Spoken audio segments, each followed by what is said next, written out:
At ito nga, nagkakainan sila ng mangga dito sa may playground area. Ayan, pero nahuhulog lang sa lupa yan. Alam nyo ba pag nahulog sa lupa ang mga mangga, kinakapitan na yan ng mga bulate. Oh, and guys, ito, nalingat lang ako saglit.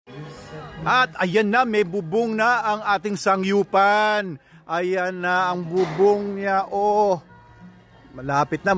Mamaya-maya lang ay makukumpleto na itong bubong na ito. Hanggang dun. Mamaya makukumpleto na yan, Kuya Godoy, no?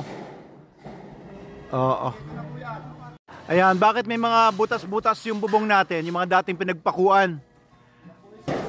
Oo, kasi alam nyo itong bubong namin, guys, recycled ito.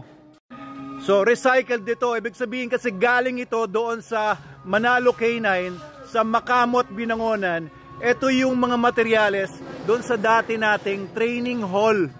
So, binaklas po namin yung training hall natin doon sa Makamot. At ayan, gagawin nating sangyupan. Siyempre ganyan, di ba? Kung anong meron ka, yun yung pagyamanin mo. Kung ano yung meron ka, yun yung pagtiyagaan mo. Kaya, unti-unti naman namin na ipupundar itong mga ginagawa natin dito.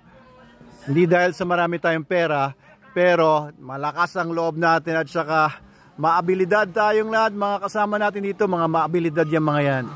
Ayan, kaya eto, papahinga-pahinga na kami konti. Naghihintay kami ng mga darating na bibili ng lupa namin sa Makamot. Ito si Sir Dindo.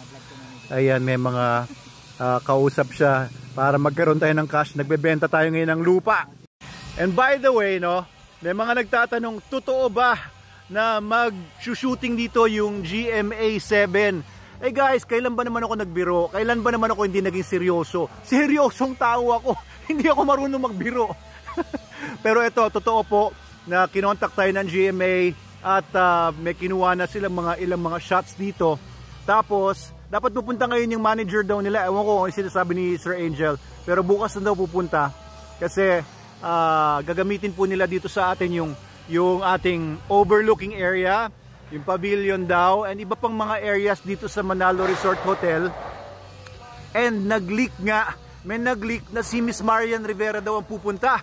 I can neither deny nor confirm it. Pero guys, no, isisiguraduhin naman natin na safe yung mga artista pag pupunta sila dito. And safe din kayo. Ay, natapos na si Adam mag-swimming. Tapos ka na mag-swimming.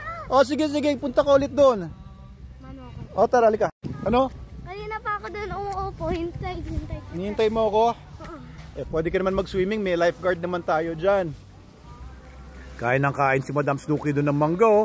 Ano, matamis ba? Sabi kasi kanina walang lasa. Ayos, ah. Ayan nga, oh, napakaraming manggang nahulog, oh. Winawalis na lang nila na parang basura. Makakain pa ba yan? Ha? Winawalis mo lang? Ha? Yung iba bulok na? Mayaman tayo sa mga mangga dito. Ayun pa, tingnan. Ayun, oh, sa mga puno, oh. Grabe, oh. Grabe, parang Christmas tree, ano. Pero talagang hitik na hitik sa bunga. Oh, iba-iba na yung mga kulay, oh. May mapulan na, may madilaw, may green pa. Grabe, nakakatuwa. Ang dami mga mangga. Thank you sa mga pumarada sa pagtatanim ito many years ago. At namumunga siya ngayon. At ito pa, ayan, namumulaklak po, oh. Grabe. Oh. Oh, tingnan tara. Oo. Uy, pupunta dito si Miss Marian Rivera. Huwag kayo maingay, ah. Secret lang yun. Oh, dapat malinis na malinis tayo dito, ah. Ha? Ikaw, anong pangalan mo? Shirley. Shirley Season. Sige, ah, dapat malinis dito. Baka kakaya naman kila Marian Rivera. Tsaka baka kasama si Ding Dong, di ba? Alay mo. Oo. Mga fans ba kayo nila? Oh, talaga? May picture kayo? Yes, sir. Buti ka pa. Saan kayo nagpicturan? Sa GMA 7 po. Talaga? Kilala mo pala si Marian? Hindi naman po. Ano, hindi naman? May picture nga kayo, di ba? Nagpa-picture lang po kami. Nagpa-picture lang kayo. Teka, sige. Si CR daw muna, si Adamski. Sige.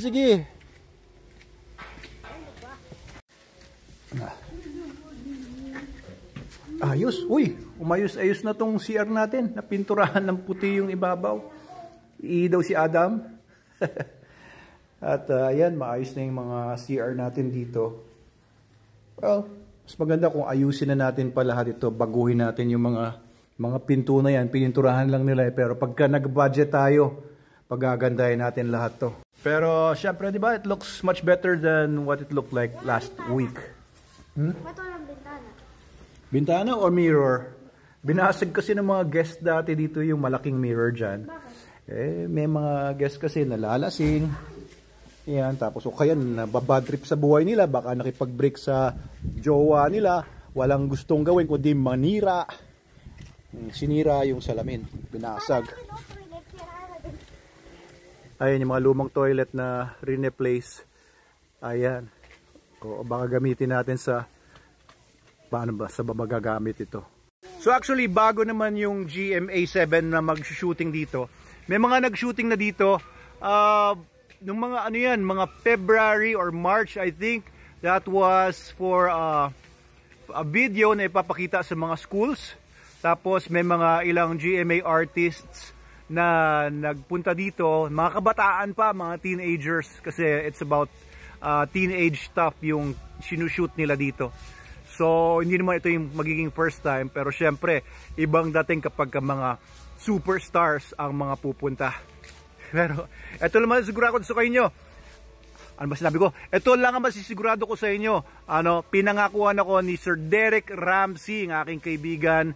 Derek Ramsey, kailan ka na ba talaga pupunta dito? Sabi mo March 15, tapos naging April. Pero actually meron lang inaasikasong napaka-importante si Sir Derek. I don't know if I can tell you about it.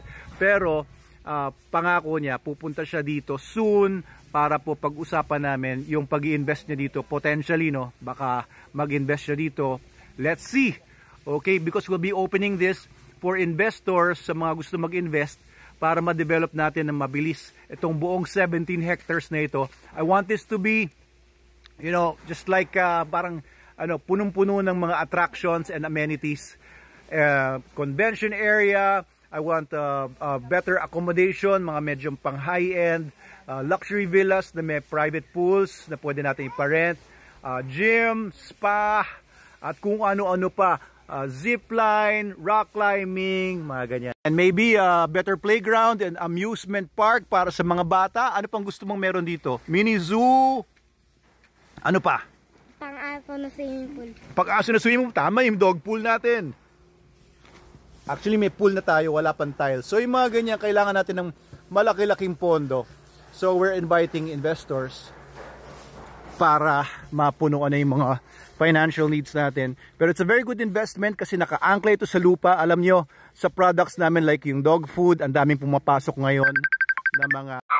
Sa dog food, no, ang daming pumapasok na mga products from China, from Thailand, from ibang mga bansa, kaya ang daming competitors. Pero kapag ang investment ay kagaya nito, real estate, hindi pwedeng mag-import dito ng real estate ang China or ang Thailand or kung ano pa mga bansa. Kasi limited yung yung real estate natin. And sa atin lang talaga to.